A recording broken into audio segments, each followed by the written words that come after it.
श्याम ने शिवराज को आगे बताया कि कई दिनों की मेहनत के बाद बड़े मालिक उसके दिल में अपनी जगह बना पाए थे, और उसने ये भी कहा कि उसे बाकी फैमिली से कोई लेना देना नहीं है, वो बस उनसे मिलने के लिए ही बेंगलुरु आएगी, इसलिए वो महीने में 2 दिन के लिए बेंगलुरु आती थी। लेकिन वही हुआ जिस बात का डर था। आपने उसे पहली नजर में ही पहचान लिया, और फिर तो आप जानते ही हो कि क्या हुआ था।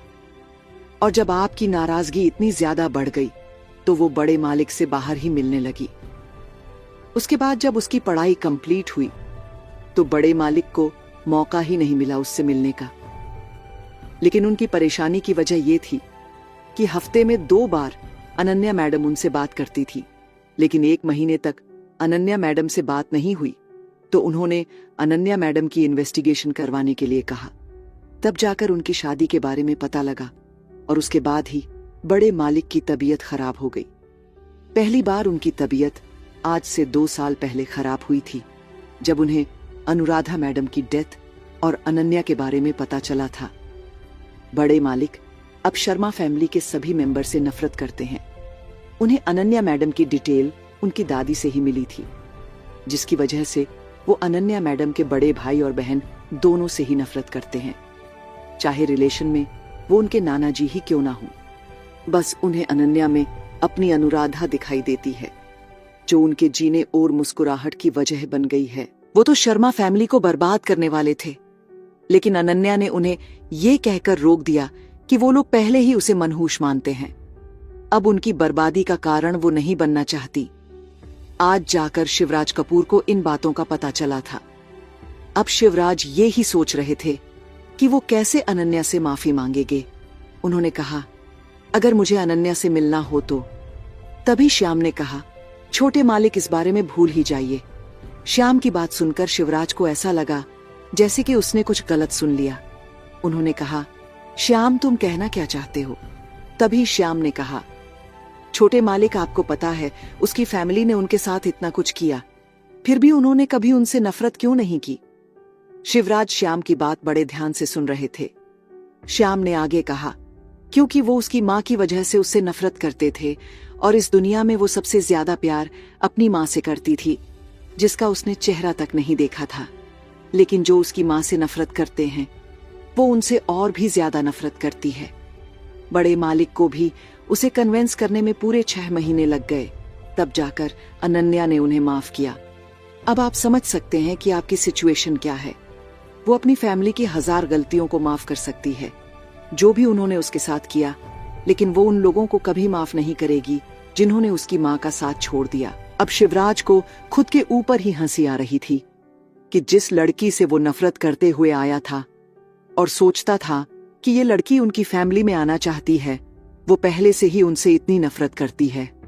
उसे अपनी बेवकूफियों पर हंसी आ रही थी, और आज वो बहुत ज्यादा दुखी था। वो सारी बात जानने के बाद अपने पिताजी के रूम में चला गया। उसे डर था कि कहीं मेघराज कपूर होश में आने के बाद फिर से वो सब ना कर बैठे। सबसे पहले तो उसे अपने पिताजी से ही माफी मांगनी थी। वही अनन्या सुबह 6 बजे दिल्ली पहुंच गई थी। उसके चेहरे पर थकान साफ साफ देखी जा सकती थी। अपने अपार्टमेंट में पहुंचने के बाद वो 2 घंटे सोई, और जब 9 बजे कनक ने उसे उठाया तो उसकी आंख खुली। कनक ने कहा, तुम्हारी तबीयत कैसी है और तुम्हें आज जॉब पर नहीं जाना? अनन्या ने कहा, मुझे आज वेरिफिकेशन के लिए कोलाज जाना है, और वैसे भी मेरी जॉब का टाइम 4 बजे से 10 बजे हो गया है। कनक रिसोर्ट के लिए निकल गई, और वहीं अनन्या तैयार होकर कोलाज के लिए निकल गई। उसे वेरिफिकेशन करवाने में 2 घंटे लगे। कोलाज के स्टाफ ने उसके साथ बहुत अच्छा बिहेव किया था, क्योंकि उसने पूरे देश में टॉप किया था। वो हायर स्कोरर थी। रिपोर्टर उसका इंटरव्यू लेना चाहते थे, लेकिन उन्हें उस लड़की के एड्रेस के बारे में कुछ पता ही नहीं था। कॉलेज वेरिफिकेशन होने के बाद कॉलेज में कल से उसकी क्लास स्टार्ट होनी थी, और कॉलेज के हॉस्टल का रूल था कि कोई भी 8:00 बजे के बाद बाहर नहीं रह सकता। उसे अपनी जॉब भी कंटिन्यू करनी थी। ये ही वजह थी कि उसने हॉस्टल का आइडिया कैंसिल कर दिया। वैसे तो हॉस्टल में रहना कंपलसरी था, लेकिन उसके ब्रिलियंट स्टूडेंट और उसकी फाइनेंशियल कंडीशन के बारे में जानकर कोलाज के स्टाफ ने उसकी बात मान ली। उसे कोलाज में काफी टाइम हो गया। फिर वो सारी फॉर्मेलिटी पूरी करके अपने अपार्टमेंट के लिए निकल गई। वो अपना फोन अपार्टमेंट में छोड़कर गई थी क्योंकि उसमें चार्जिंग नहीं थी। जब उसने अपना फोन देखा तो रिजॉर्ट से सुरेखा मैडम के बहुत सारे मिस कॉल थे। ये देखकर वो थोड़ा घबरा गई। उसने जल्दी से सुरेखा मैडम को फोन किया। सुरेखा ने कहा, अनन्या तुम कहाँ हो? अनन्या ने कहा, मैडम आपने मेरी टाइमिंग चेंज तो कर दी है और मैं 4 बजे होटल पहुंच जाऊंगी। सुरेखा ने कहा, तुम्हारी रिक्वेस्ट को कैंसिल कर दिया गया है और तुम्हें अभी होटल आना होगा। मैनेजर सर तुमसे बहुत ज्यादा नाराज है। अनन्या ने कहा, मैडम मैंने आपको बताया तो था कि मुझे कोलाज ज्वाइन करना है और अगर मेरी टाइमिंग चेंज नहीं हुई तो मुझे ये जॉब छोड़नी पड़ेगी और आप भी मेरी बात से सहमत थी। सुरेखा ने कहा, मुझे पता है, लेकिन एक बार तुम यहाँ आकर मैनेजर सर से बात कर लो, देखते हैं वो क्या डिसीजन लेते हैं। उसके बाद अनन्या बिना कुछ खाए पिए ही रिसोर्ट के लिए निकल गई। वही मैनेजर बहुत ज्यादा परेशान थे और वो इधर से उधर चक्कर काटते हुए बड़बड़ा रहे थे। इस लड़की को जॉब पर कुछ ही दिन हुए हैं, लेकिन इसने मुझे बहुत बड़ी प्रॉब्लम में डाल दिया है। अगर आज ये नहीं आई तो मेरी जॉब तो गई। पता नहीं मिस्टर कार्तिक को वही वेटर क्यों चाहिए। मिस्टर कार्तिक तो ऐसे नहीं लगते कि वो किसी लड़की को ह्यूमिलेट करे। मैनेजर इन्हीं बातों को सोच रहा था और उसकी टेंशन का अंदाजा उसके माथे से बहते हुए पसीने से लगाया जा सकता था। लेकिन तभी सुरेखा ने आकर कहा, सर अनन्या आ गई है। उस टाइम दोपहर के 1 बज रहे थे। मैनेजर ने कहा, पहले उसे जल्दी से खाना लेकर हमारे वीआईपी गेस्ट के रूम में भेजो। तभी सुरेखा ने कहा, सर कार्तिक जी उन्हें ही क्यों बुलाना चाहते हैं? सुरेखा से उनका नाम सुनकर मैनेजर ने कहा, तुम उनकी आइडेंटिटी के बारे में जानती हो? तभी सुरेखा ने कहा, सर उन्हें कौन नहीं जानता, वो बिजनेसमैन की दुनिया के किंग है। मैनेजर ने कहा, पहले तुमसे जो कहा है वो करो और उनकी आइडेंटिटी किसी को पता नहीं चलनी चाहिए। सुरेखा ने अनन्या से कपड़े चेंज करने के लिए कहा और जल्दी से उसे खाना कार्तिक के रूम में ले जाने के लिए बोला। जैसे ही उसने कार्तिक का नाम सुना, उसका शरीर ठंडा पड़ गया। अनन्या ने कहा, मैडम मैं उस आदमी के रूम में नहीं जाऊंगी और वैसे भी मुझे मैनेजर सर से बात करनी है क्योंकि मैं आगे ये जॉब कंटिन्यू नहीं कर पाऊंगी। कल से मुझे कॉलेज जाना है। सुरेखा ने कहा, पहले तुम उनके लिए खाना लेकर जाओ, फिर इस बारे में बात करते हैं। अनन्या को याद आ गया कि कार्तिक ने उससे क्या कहा था, लेकिन वो कार्तिक के पास जाने की हिम्मत नहीं कर पा रही थी, पर ये उसकी मजबूरी थी। उसने किचन में जाकर सैफ से स्पेशल खाना जो कार्तिक के लिए बनाया गया था लिया और फिर फूड ट्रॉली लेकर कार्तिक के रूम की तरफ चली गई। कुछ ही देर में वो कार्तिक के रूम के बाहर थी। वहां कुछ गार्ड्स भी मौजूद थे। आज वो थोड़ी थकी हुई थी, लग रही थी। उसने कार्तिक के रूम की डोरबेल बजाई, तभी अंदर से आवाज आई, कम इन। वो घबराते हुए अंदर गई तो वहां पर देवेश बैठा हुआ था। कार्तिक को रेस्ट रूम में न देखकर उसने राहत की सांस ली। जब देवेश ने देखा कि सामने अनन्या मैडम है तो उसे भी थोड़ी राहत मिली। अनन्या ने अपने चेहरे पर स्माइल लाते हुए देवेश को ग्रीट किया और फिर खाना उसके सामने रखने लगी।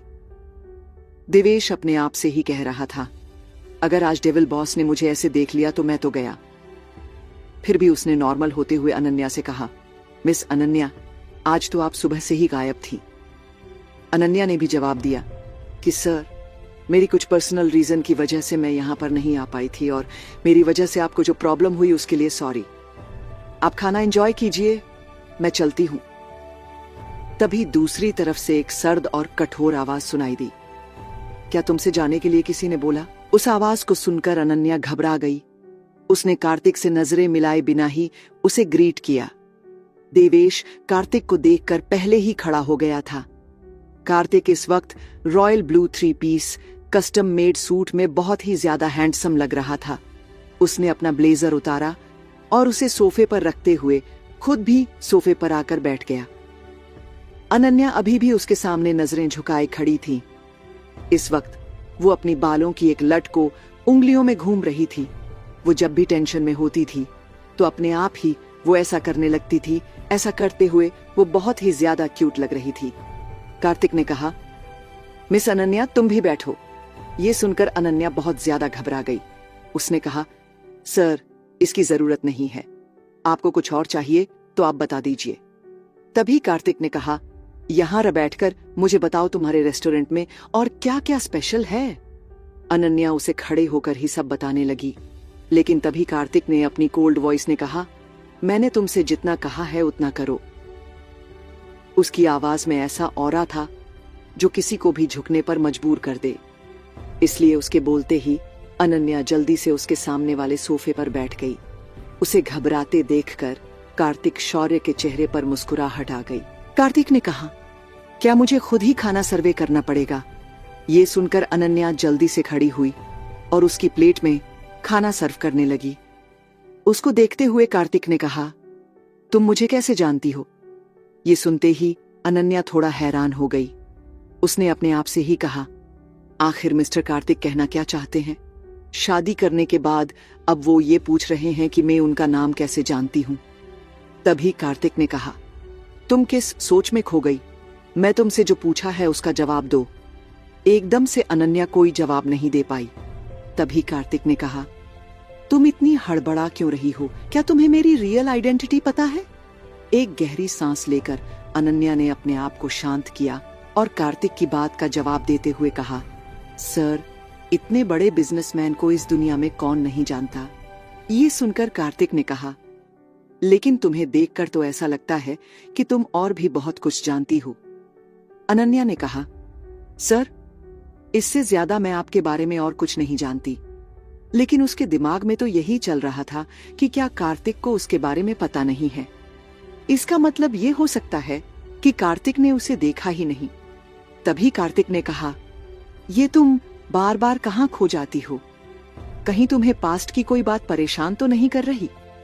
इस बात से अनन्या को लगा कि कार्तिक को उसके बारे में सब कुछ पता है, इसलिए वो अपने होश में आ गई। उसने कहा, सर, पास्ट कब तक किसी को परेशान कर सकता है और मुझे अपने पास्ट की प्रॉब्लम से निकलना अच्छे से आता है। कार्तिक को यकीन हो गया कि इस लड़की ने उसका चेहरा देखा है।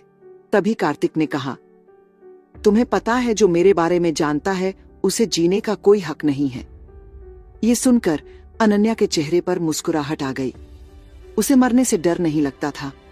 उसने कहा, तो सर, आप क्या करना चाहते हैं? वैसे भी मुझे आपका नाम के अलावा ज्यादा कुछ नहीं पता, और अगर फिर भी आप मुझे मारना भी चाहे तो आप ऐसा कर सकते हैं।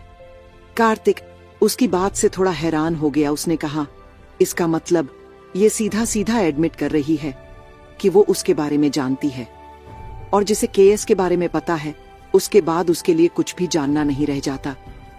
कार्तिक ने कहा, अगर तुम मेरा नाम भी जानती हो तो भी मैं तुम्हें ऐसे नहीं छोड़ सकता। कार्तिक से बात करते हुए उसका डर थोड़ा काम हो गया था। उसने कहा, सर, आप कहना क्या चाहते हैं? कार्तिक ने कहा, तुम्हें मेरी आइडेंटिटी पता है और तुम सोच रही हो कि मैं तुम्हें इतनी आसानी से छोड़ दूंगा। अनन्या ने अपने आप से ही कहा, उनके दिमाग में चल क्या रहा है? पूरी दुनिया में कितने लोग होंगे जिन्हें उनकी आइडेंटिटी पता है, और ये इतने बड़े बिजनेसमैन हैं, तो इसका मतलब कोई इनके बारे में कुछ जान ही नहीं सकता। देवेश भी सोच रहा था, क्या अनन्या मैडम को सच में बॉस की आइडेंटिटी पता है? कार्तिक ने देवेश से कहा कि देवेश, कुछ इंपॉर्टेंट पेपर रेडी करवाओ, या तो अब ये लड़की मेरे साथ रहेगी या फिर इसे मरना होगा। अनन्या ने अपने आप से कहा, यहाँ कोई मजाक चल रहा है। पहले ये मुझसे शादी करते हैं, फिर मुझे डाइवोर्स देते हैं, और अब फिर से कह रहे हैं कि मैं उनके साथ रहूंगी। What rubbish. अनन्या बार बार अपनी सोच में ही गुम हो जाती थी।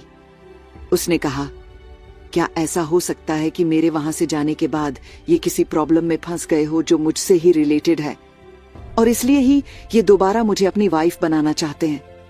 आखिर कार्तिक देवेश से कौन से डॉक्यूमेंट तैयार करने की कह रहा था, और कार्तिक अनन्या के साथ क्या करने वाला है?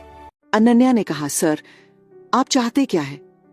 कार्तिक ने उसकी बात का जवाब देते हुए कहा, या तो मेरे साथ रहो या फिर तुम्हें ये दुनिया छोड़नी होगी, क्योंकि मैं किसी भी तरह का कोई रिस्क नहीं ले सकता। ये सुनकर अनन्या ने एक सार्कास्टिक स्माइल के साथ कहा, इसका मतलब आप मुझे अपनी मिस्ट्रेस बनाना चाहते हैं। अब उसे समझ आ गया था कि कार्तिक किस तरह से उससे बदला लेना चाहता था, लेकिन वहीं ये बात सुनकर कार्तिक के एक्सप्रेशन डार्क हो गए। उसने कहा, तुम्हारे कहने का क्या मतलब है? तभी अनन्या ने कहा, आपकी पहले से ही एक गर्लफ्रेंड है और ऊपर से आप मुझे भी अपने साथ रखना चाहते हैं। कार्तिक ने गुस्से में कहा, वो मेरी गर्लफ्रेंड नहीं है और मैं तुम्हें ऐसे ही अपने साथ नहीं रखना चाहता। चाहो तो तुम मुझसे शादी कर सकती हो। यह सुनकर उसे और बड़ा शौक लगा। उसने कहा, सर क्या आपके लिए दूसरों की लाइफ सिर्फ एक मजाक है और शादी कोई बच्चों का खेल नहीं? कार्तिक ने कहा, चॉइस तुम्हारी है कि तुम्हें क्या करना है।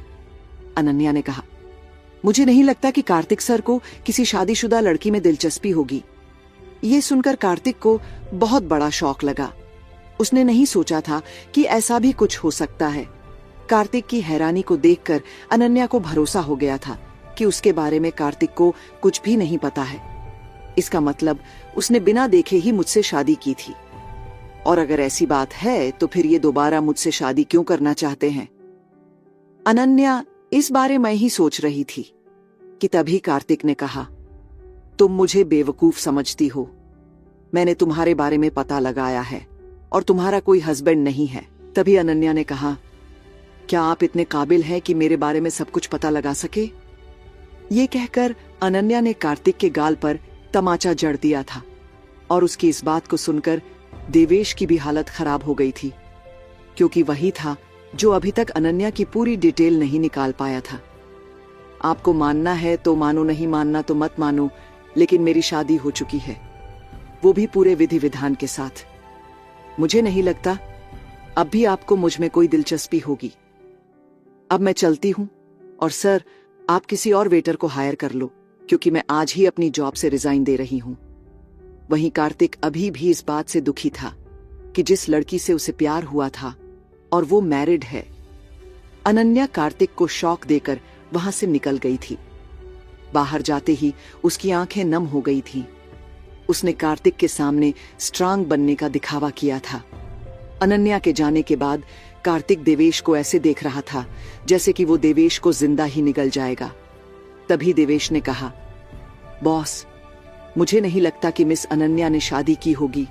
उसने ये सब आपसे बचने के लिए किया है और मैं जल्द से जल्द उसके बारे में पता लगाता हूं। इतना कहकर वो भी वहां से निकल गया। काव्या कार्तिक के रूम की तरफ ही आ रही थी। जब उसने अनन्या को वहां से जाते हुए देखा, उसने अपने आप से ही कहा, क्या ये कार्तिक के रूम में गई थी? ये सोचकर ही काव्या जलन से भर गई। उसने कहा, इसे तो मैं छोड़ूंगी नहीं। इतना कहकर वो अंदर जाने को ही हुई थी कि कार्तिक के रूम से देवेश भी हड़बड़ी में बाहर निकला। उसने काव्य को देखा और हल्का सा मुस्कुरा दिया। काव्या उसके मुस्कुराने की वजह समझ नहीं पाई। उसके बाद वो वहां से चला गया। देवेश मन ही मन सोच रहा था कि जल्दी से अंदर जाओ, चुड़ैल, आज बॉस के गुस्से से तुम्हें कौन बचाएगा।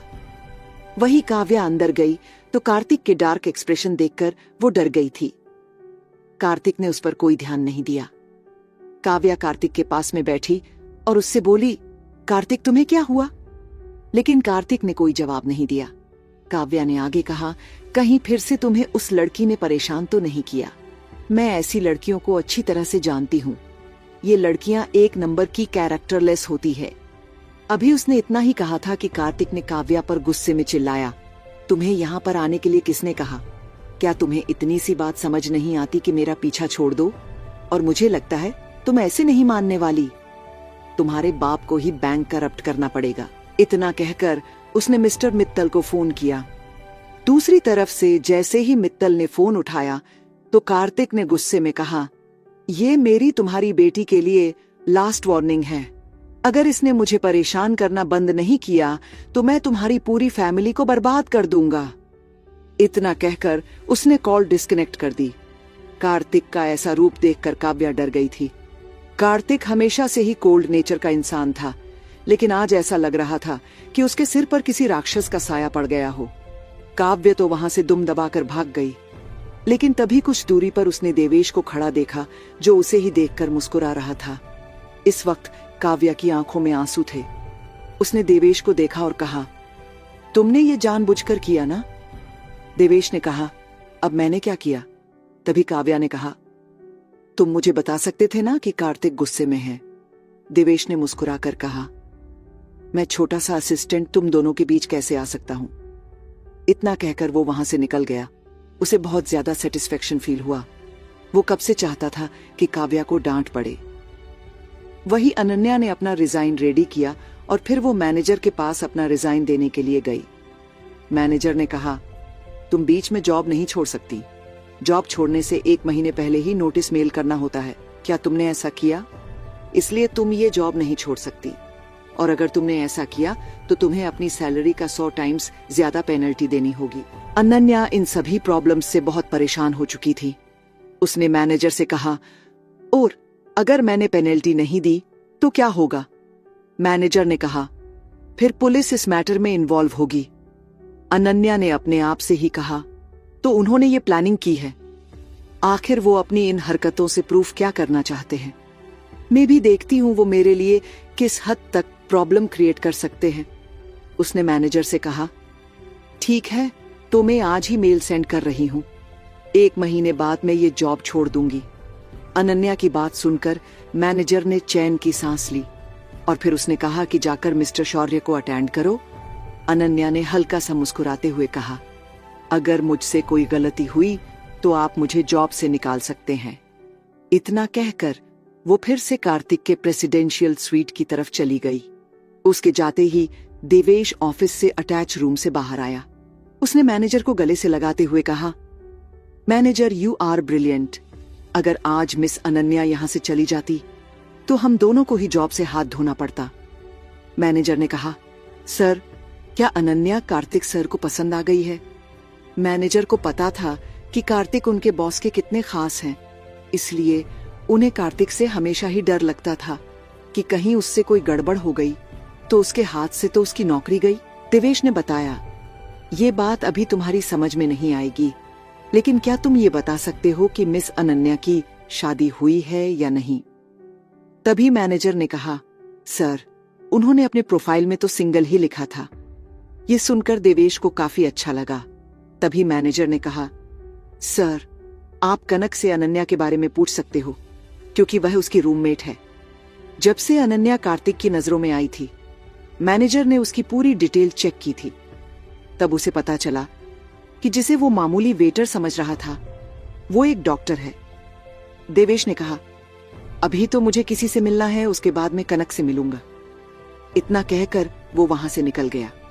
उसने जाते हुए अपने आप से ही कहा, बॉस तो 3 लड़कियों के बीच उलझे हुए हैं और मुझे लगता है वो मेरी शादी भी नहीं होने देंगे। ऐसे ही बड़बड़ाता हुआ वो वहां से निकल गया।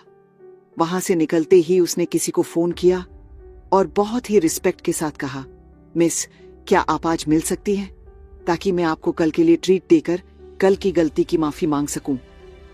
दूसरी तरफ से लड़की ने कुछ कहा और देवेश के चेहरे पर स्माइल आ गई। कॉल डिस्कनेक्ट होने के बाद देवेश ने कहा, पता नहीं इस बार पापा ने मेरे लिए कौन सी लड़की पसंद की है। वैसे तो इसकी आवाज काफी अट्रैक्टिव लग रही है। इतना कहकर वो वहां से होटल के फूड सेक्शन की तरफ चला गया। उसने मैनेजर को फोन करके एक टेबल रिजर्व कर ली। कुछ ही देर में उसे दूर से आती हुई एक लड़की दिखाई दी। वो काफी ज्यादा ब्यूटीफुल लग रही थी, लेकिन तभी देवेश ने उसे अपनी नजरें हटा ली। उस लड़की ने चारों तरफ देखा, फिर उसने किसी को फोन किया। तभी देवेश का फोन बज उठा। उसके चेहरे पर मुस्कुराहट आ गई और वो लड़की कॉल डिस्कनेक्ट करके देवेश की तरफ बढ़ गई। जैसे ही वो देवेश के पास पहुंची तो देवेश ने उससे कहा, अभी मुझे कोई ऑर्डर नहीं देना है। ये सुनकर उस लड़की ने कहा, क्या आप यहाँ पर ब्लाइंड डेट पर आए हैं? देवेश ने कहा, जी नहीं। और फिर वो उस लड़की का फोन ट्राई करने लगा। तभी कनक ने स्क्रीन पर अपना नंबर देख लिया था, इसलिए वो वहीं बैठ गई। उसने हाथ बढ़ाते हुए कहा, मेरा नाम कनक सक्सेना है। मैं सक्सेना फैमिली की छोटी बेटी। मुझे पापा ने आपके बारे में इन्फॉर्म किया था। तो आप है देवेश राणा? ये सुनकर देवेश थोड़ा हैरान रह गया। वो लड़की वेटर के कपड़ों में थी। देवेश ने कहा, इतनी बड़ी फैमिली की लड़की और एक वेटर की जॉब। देवेश ने भी आगे हाथ बढ़ाया और उससे हाथ मिलाते हुए कहा, वेरी इंटरेस्टिंग। कनक ने उसे आंखों के इशारे से पूछा कि तुम्हारे कहने का क्या मतलब है? तभी देवेश ने बोला, सक्सेना फैमिली की बेटी को भी जॉब करने की जरूरत पड़ गई। वो भी एक वेटर की। कनक ने कहा, इससे क्या फर्क पड़ता है, मेरा जो मन करता है मैं वही करती हूँ, और मेरी फैमिली को भी नहीं पता कि मैं कहाँ पर हूँ। इससे पहले मैंने एक टीचर की जॉब की थी। मुझे अलग अलग काम करना पसंद है, और जब मैं बोर हो जाती हूँ तो कोई दूसरा काम देखने लगती हूँ। इससे वर्क एक्सपीरियंस और लोगों को पहचानने की समझ दोनों ही बढ़ती है। देवेश उससे इम्प्रेस हो गया था, और ऊपर से वो कुछ ज्यादा ही ब्यूटीफुल थी। देवेश ने कहा, सॉरी, कल मैं आ नहीं पाया था। दरअसल मेरे बॉस ने मुझे कुछ ज्यादा ही बिजी कर दिया था। तभी कनक ने कहा, अच्छा तो तुम भी जॉब करते हो, लेकिन राणा फैमिली का बिजनेस तो काफी बड़ा है। तभी देवेश ने हंसते हुए कहा, तुम खुद जॉब करती हो और मुझसे पूछ रही हो कि मैं अपनी फैमिली का बिजनेस क्यों नहीं संभालता। इस पर कनक हंसने लगी। कुछ ही देर में दोनों एक दूसरे के साथ ऐसे घुल मिल गए जैसे कि वो कितने सालों से एक दूसरे को जानते हैं। देवेश ने उसे बताया कि मैं कुछ दिन इसी रिसोर्ट में हूं और अब तुम्हें ही मुझे रूम सर्विस देनी पड़ेगी। कनक ने भी मुस्कुराते हुए उससे कहा, क्या तुम मेरी रूम सर्विस अफोर्ड कर पाओगे?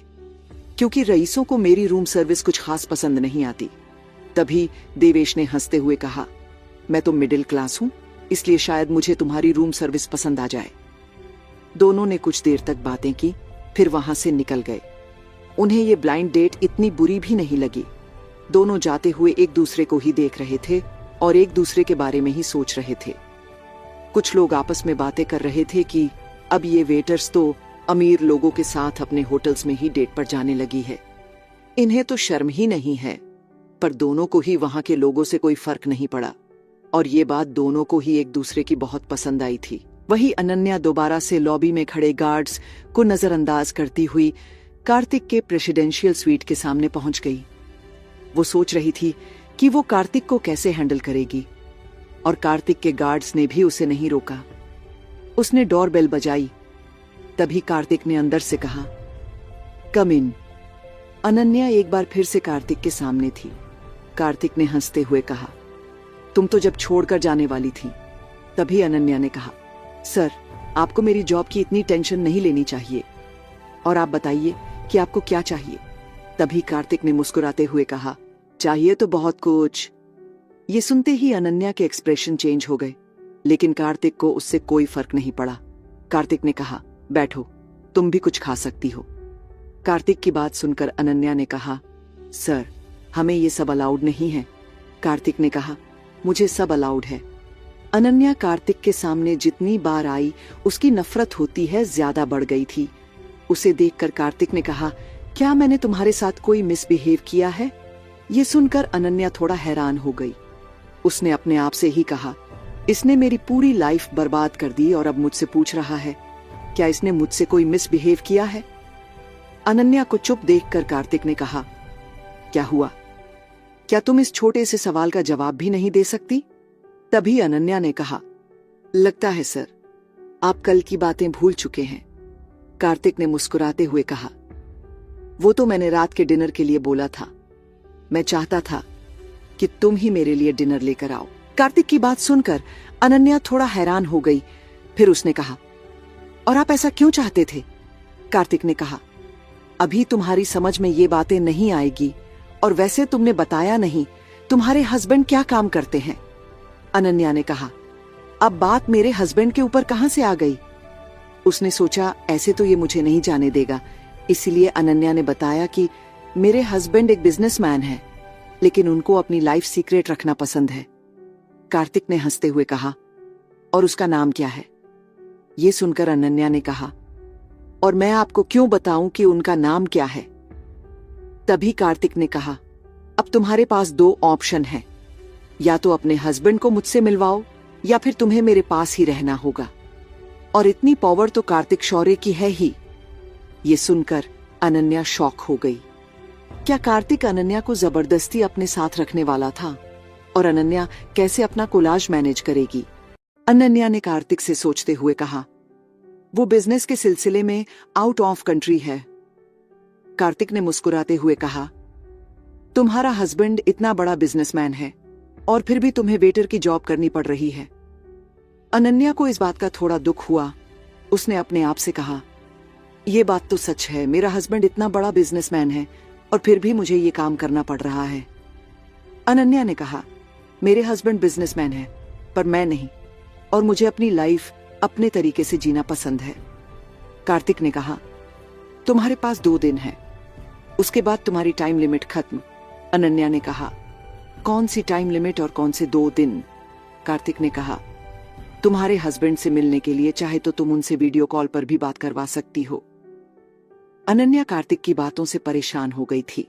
उसने कहा, मिस्टर कार्तिक, कल से अपने लिए नई वेटर देख लेना, क्योंकि मैं 4 बजे के बाद ही रिसोर्ट में आ पाऊंगी, और अच्छा रहेगा कि आप मेरी पर्सनल लाइफ में इंटरेस्ट ना ले।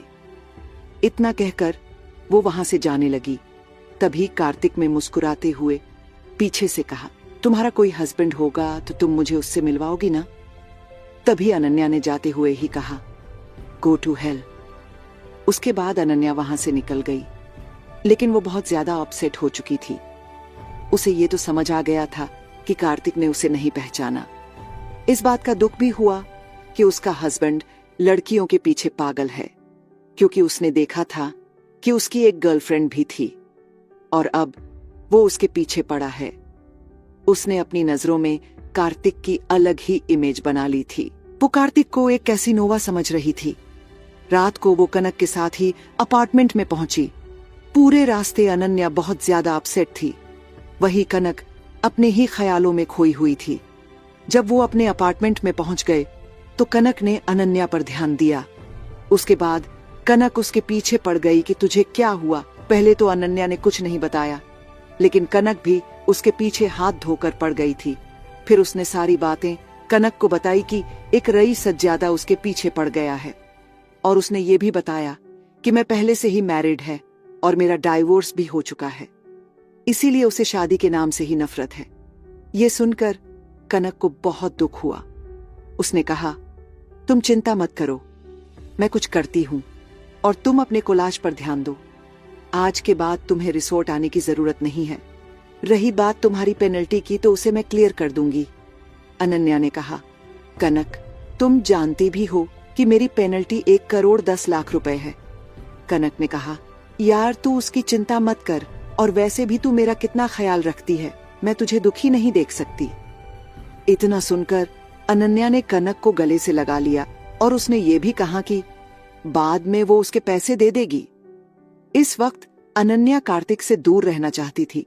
उसे कार्तिक को देखकर भी घुटन हो रही थी। कनक ने उसकी इतनी बड़ी प्रॉब्लम सॉल्व कर दी थी।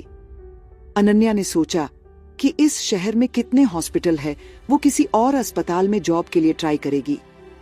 उसके बाद अगले दिन अनन्या सुबह जल्दी रिसोर्ट गई और उसके हाथ में एक चेक था जिस पर पेनल्टी की अमाउंट थी। उसने वो मैनेजर को दिया और कहा कि आज के बाद वो रिसोर्ट नहीं आएगी। फिर वो अपने कोलाज के लिए निकल गई। जब कार्तिक को इस बारे में पता चला तो उसे बहुत ज्यादा गुस्सा आया। उसके सामने देवेश था। उसने देवेश से कहा कि क्या उस लड़की ने वो अमाउंट अपने हस्बैंड से लिया है? क्या सच में उसकी शादी हो गई है? कार्तिक जितना इस बारे में सोच रहा था, उसका दिमाग खराब हो रहा था। अब उसने डिसाइड कर लिया था कि उसे क्या करना है। कोलाज में पहला दिन अनन्या के लिए काफी इंटरेस्टिंग था और पहले ही दिन वो लड़कों की नजरों में आ गई थी। जब अनन्या कोलाज से निकली तो कुछ लड़के भी उसे देखकर मुस्कुरा रहे थे, लेकिन रास्ते में ही अनन्या को कुछ लोग वैन में उठाकर ले गए। किसी को भी इस बारे में पता नहीं था। अनन्या ने बहुत कोशिश की उनसे अपने आप को छुड़ाने की, लेकिन सब कुछ वेस्ट था। लेकिन फिर उसे कार्तिक का ख्याल आया और उसे इस बात पर बहुत गुस्सा आया कि ये कार्तिक ने किया है। वो कार्तिक से और भी ज्यादा नफरत करने लगी थी। वो लोग उसे एक पुराने कारखाने में लेकर गए तो काफी दिनों से बंद पड़ा था। वही देवेश के पास किसी का फोन आया और उसने कहा, सर, जिस लड़की के बारे में आपने बताया था वो लड़की हमें दिखाई नहीं दी। हम कब से उसका इंतजार कर रहे हैं। देवेश को अच्छे से पता था कि अनन्या कोलाज गई थी। अपने आदमियों से कहा, जल्द से जल्द उसके बारे में पता लगाओ। कुछ देर बाद ही उनके आदमियों को एक खबर मिली थी कि कोलाज के दूसरे गेट से एक लड़की को कुछ लोगों ने उठा लिया है। ये सुनकर देवेश की घबराहट बढ़ गई। उसके बाद वो कार्तिक के पास पहुंचा। कार्तिक एक मीटिंग में बिजी था और उसने देवेश को एक इम्पोर्टेंट काम दिया था। लेकिन जब देवेश अचानक से मीटिंग के बीच में आ गया तो सभी लोग सोचने लगे कि कार्तिक के असिस्टेंट की हिम्मत कुछ ज्यादा ही बढ़ गई है। पर उसने किसी पर भी ध्यान नहीं दिया और कार्तिक के पास जाकर धीरे से कहा, किसी ने अनन्या मैडम को हमसे पहले उठा लिया है। ये सुनते ही कार्तिक का गुस्सा अपनी चरम सीमा पर पहुंच गया। उसने वहीं मीटिंग को पोस्टपोन किया और फिर वहां से निकल गया। कार्तिक ने कहा, पता लगाओ कि वो लोग कौन थे और अनन्या को कहां पर लेकर गए हैं। उसके बाद कार्तिक अपने प्रेसिडेंशियल स्वीट में पहुंचा और उसने अपना गेटअप चेंज किया। फिर वो वहां से देवेश के साथ निकल गया। वहीं अनन्या को एक चेयर से बांध दिया गया था। इस वक्त अनन्या की आंखों में डर नहीं था। वो तो यही सोच रही थी कि ये सब कार्तिक ने किया है और जब से कार्तिक से उसकी शादी हुई थी उसे कार्तिक से बिल्कुल भी डर नहीं लगता था। लेकिन कुछ देर बाद ही उसे किसी की हंसने की आवाज आई और धीरे धीरे वो आवाज तेज होती जा रही थी। वो आदमी किसी से बातें करते हुए आगे बढ़ रहा था। जब थोड़ी दूर से आते हुए आदमी पर उसकी नजर पड़ी तो उसके पूरे शरीर में सिहरन सी दौड़ गई, क्योंकि उसे अंदाजा हो गया था कि वो कार्तिक नहीं है। लेकिन उसे याद नहीं आ रहा था कि वो आदमी कौन है। जब वो आदमी अनन्या के सामने पहुंच गया तो अनन्या ने डरते हुए कहा, तुम कौन हो? वो आदमी जाना पहचाना सा लग रहा था, लेकिन अनन्या को याद नहीं आ रहा था कि उसने इस आदमी को कहां देखा है। तभी उस मोटे आदमी ने कहा, मुझे नहीं पता था कि तुम मुझे इतनी जल्दी भूल जाओगी। भूल गई, आज से 2.5 महीने पहले तुमने एयरपोर्ट पर मुझे थप्पड़ मारा था। अनन्या को याद आ गया, जिस दिन वो उत्तराखंड से एयरपोर्ट के लिए निकली थी तो रास्ते में वो एक मोटे आदमी से टकरा गई थी। अनन्या थोड़ी जल्दबाजी में थी, इसलिए उसने मोटे आदमी को सॉरी बोला, लेकिन उस आदमी ने अनन्या का हाथ पकड़ लिया और हंसते हुए कहा, मुझसे टकराने की पनिशमेंट तो तुम्हें मिलेगी। पर अनन्या उससे कहां डरने वाली थी।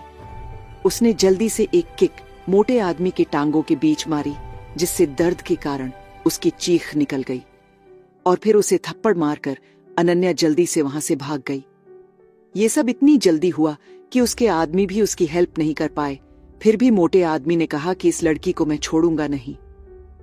अनन्या को सब कुछ याद आ गया था। उसने नहीं सोचा था कि उत्तराखंड से वो आदमी यहां तक उसके पीछे आ जाएगा।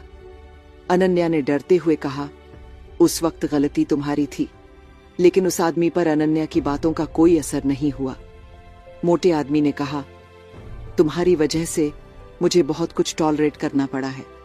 उस दिन उत्तराखंड में एक वीडियो तेजी से वायरल हुई थी जिसने मेरा पूरा दबदबा खत्म कर दिया और तुम सोच रही हो कि मैं तुम्हें इतनी आसानी से जाने दूंगा।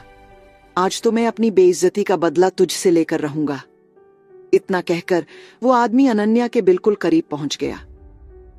वैसे तो अनन्या बहुत ज्यादा स्ट्रांग थी, लेकिन ऐसी सिचुएशन में उसकी हिम्मत जवाब दे गई थी और उसकी आंखों से आंसू आने लगे। उसने कहा, अगर तुमने मेरे साथ कुछ भी किया तो तुम बहुत पछताओगे। लेकिन उस आदमी को अनन्या की वार्निंग से कोई फर्क नहीं पड़ा और वो अपना हाथ अनन्या के गालों पर फेरने लगा, जिससे अनन्या को बहुत ही ज्यादा घिन आ रही थी। वही पूरी दिल्ली में बहुत सारे आदमी किसी की तलाश में सड़कों पर इधर से उधर घूम रहे थे। सभी गाड़ियों को चेक किया जा रहा था और सड़कों पर लगी सीसीटीवी फुटेज भी देखी जा रही थी। दिल्ली पुलिस को भी अंदाज हो गया था कि दिल्ली में कुछ तो ऐसा हुआ है जिस पर उनकी नजर नहीं थी और उन्होंने भी ये जानने के लिए कि क्या हुआ है इन्वेस्टिगेशन में लग गए। जब उन्हें पता चला कि केएस के आदमी किसी को तलाश कर रहे हैं तो उनकी हालत खराब हो गई। लोगों को डराने के लिए केएस का नाम ही बहुत था। कुछ ही देर में न्यूज पर भी ये खबर आने लगी कि केएस के आदमी दिल्ली में किसी को तलाश कर रहे हैं। वही दुबई के एक रिसोर्ट में एक हट्टा कट्टा आदमी जो कुछ लड़कियों के साथ स्विमिंग पूल में मस्ती कर रहा था, अचानक से उसका असिस्टेंट दौड़ता हुआ वहां पर आया और उसने घबराते हुए कहा, सर, इंडिया से एक इंपॉर्टेंट न्यूज है। तभी उस आदमी ने गुस्से में कहा, तुम अभी यहां से जा सकते हो। लेकिन फिर भी उसके असिस्टेंट ने डरते हुए कहा, यह न्यूज केस के बारे में है। केस का नाम सुनते ही उस आदमी का चेहरा पीला पड़ गया। उसने कहा, क्या खबर है? तभी उसके असिस्टेंट ने कहा कि केएस के आदमियों को दिल्ली में देखा गया है और वो किसी को तलाश कर रहे हैं। इंडिया के सभी न्यूज चैनल पर यह खबर दिखाई जा रही है। वो आदमी जल्दी से स्विमिंग पूल से निकाला और उसने अपने असिस्टेंट से कहा, लेकिन केएस के जिंदा होने के बारे में तो कोई खबर नहीं है ना? उसके असिस्टेंट ने कहा, सर, अभी तो ऐसी कोई खबर नहीं मिली है। वो आदमी बाथरॉब पहनते हुए अपने असिस्टेंट से बात करता हुआ एक लग्जरियस कमरे में आ गया था। वहां पर एक बड़ी स्क्रीन लगी हुई थी जिस पर न्यूज चल रही थी। लेकिन जैसे ही वो वहां पहुंचा, उसके पैर कांपने लगे और उसका गला सूख गया, क्योंकि एलईडी स्क्रीन पर एक आदमी की हल्की सी झलक दिखाई गई थी जो अपने आदमियों के साथ कार में बैठ रहा था। उसकी पहचान करना तो मुश्किल था, लेकिन फिर भी उस झलक को देखकर वो आदमी घबरा गया। उसने कांपती आवाज में अपना फोन असिस्टेंट से मांगा और फिर किसी का नंबर डायल कर दिया। दूसरी तरफ से किसी ने कॉल रिसीव की। तभी उस आदमी ने गुस्से में कहा, तू अभी तक नशे में सो रहा है, तुझे पता भी है दिल्ली में क्या चल रहा है? बलराज, तूने हमारी मौत का फरमान जारी कर दिया है। अपने बॉस की ऐसी आवाज सुनकर वो जल्दी से होश में आया। उसने कहा, बॉस, क्या हो गया जिससे आप इतना घबराए हुए हैं? इतनी देर में बलराज का असिस्टेंट भी वहां पर आ गया और उसने घबराते हुए कहा, बॉस, दिल्ली में केएस के आदमियों को देखा गया है और एक आदमी की छोटी सी क्लिप वायरल हो रही है जिसे देखकर अंदाजा लगाया जा रहा है कि वो केएस हो सकता है। अब बलराज के समझ में आ गया था कि उसका बॉस क्यों इतना घबराया हुआ है। बलराज ने फोन पर कहा, बॉस, मुझे थोड़ा सा वक्त दीजिए, मैं अभी इन्वेस्टिगेशन करता हूं। मुझे नहीं लगता कि केएस जिंदा होगा और पिछले 2.5 महीना से किसी ने भी केएस के बारे में नहीं सुना। इतना कहकर वो भी काम पर लग गया। दुबई में बैठा आदमी एक बहुत बड़ा माफिया डॉन नवाब सुलेमान था, लेकिन केएस ने जब से उसे जान से मारने की वार्निंग दी थी, वो इंडिया ही नहीं आया। देखते ही देखते केएस की न्यूज पूरे वर्ल्ड में फैल गई और उसके सभी दुश्मन सतर्क हो गए थे, क्योंकि सभी को ये खबर मिली थी कि केएस को नवाब सुलेमान ने मार दिया है। और जब उसके बाद केएस के बारे में कोई खबर नहीं मिली तो सभी ने इस बात पर यकीन कर लिया था। लेकिन आज फिर से केएस के नाम को सुनकर उसके दुश्मनों की हालत खराब हो गई थी।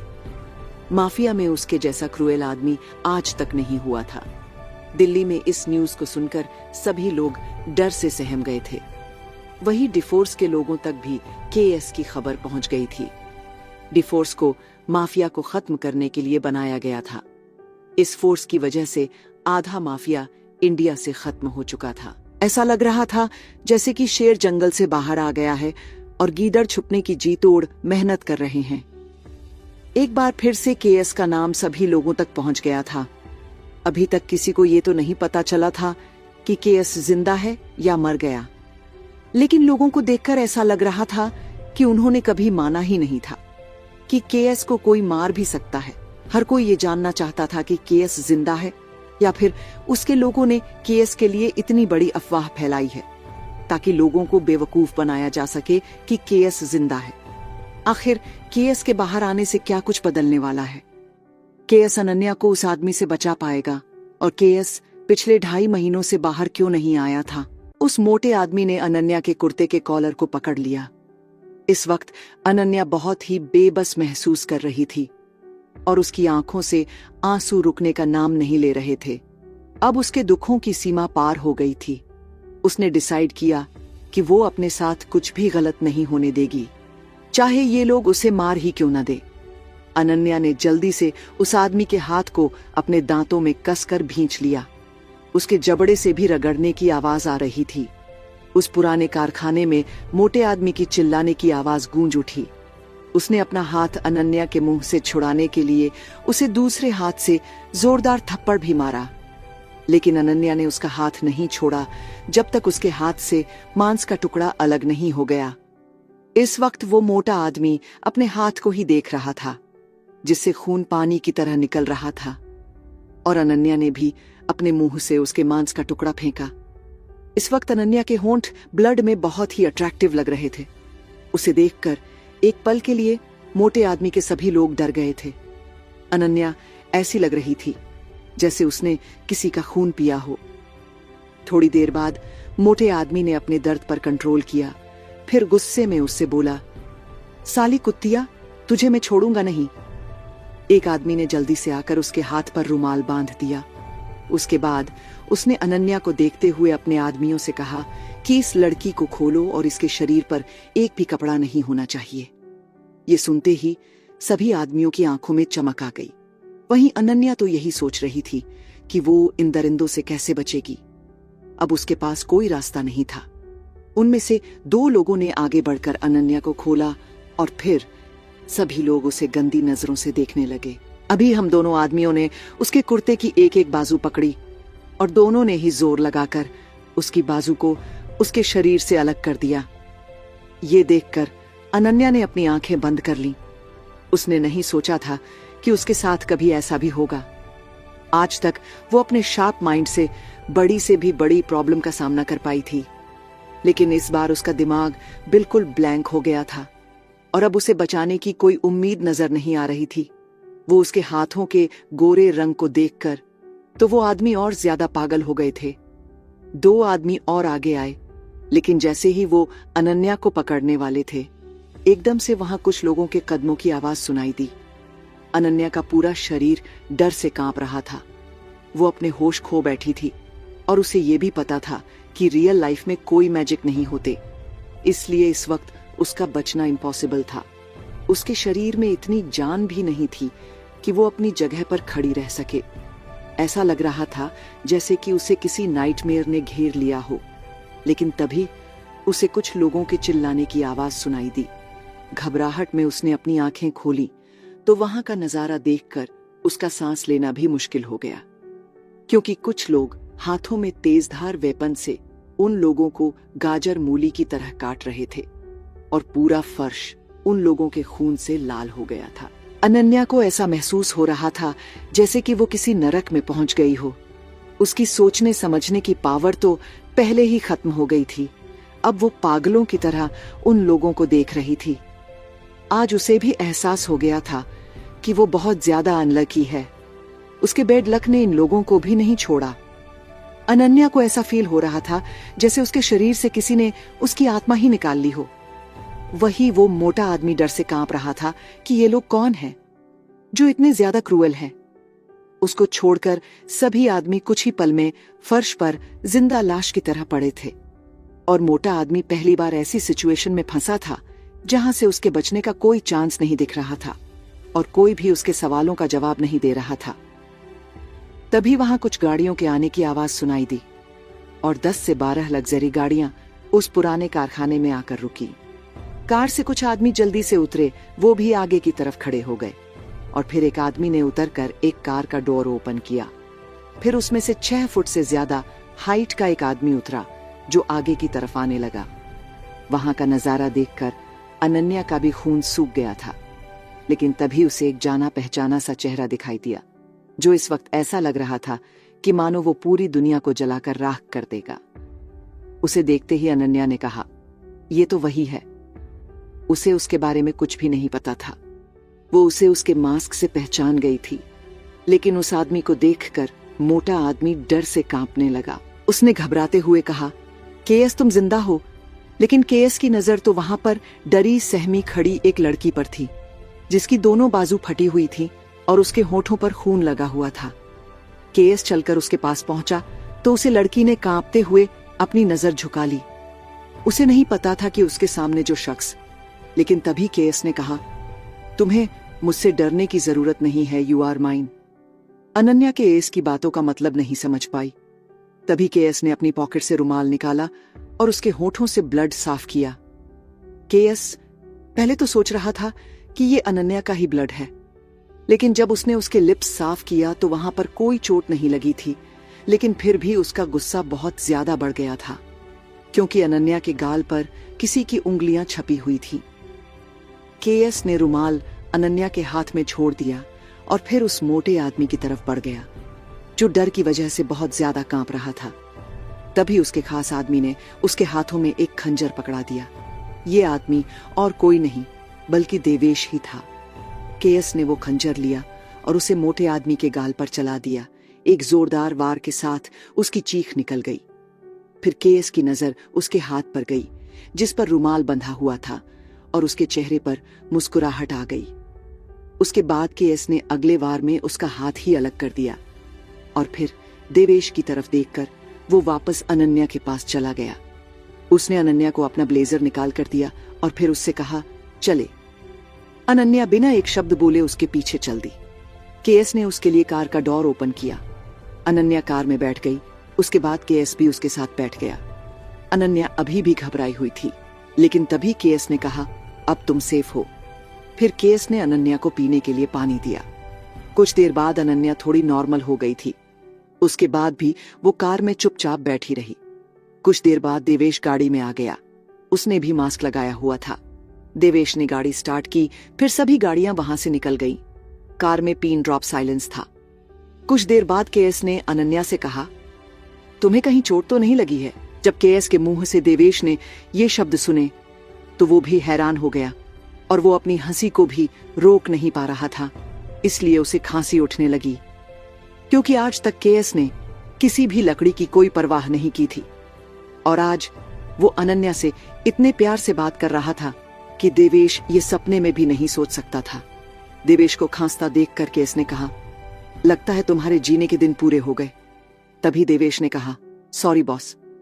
उसके बाद अनन्या ने कहा, मैं बिल्कुल ठीक हूं, बस मुझे किसी सेफ जगह पर छोड़ दो और थैंक्स मुझे बचाने के लिए।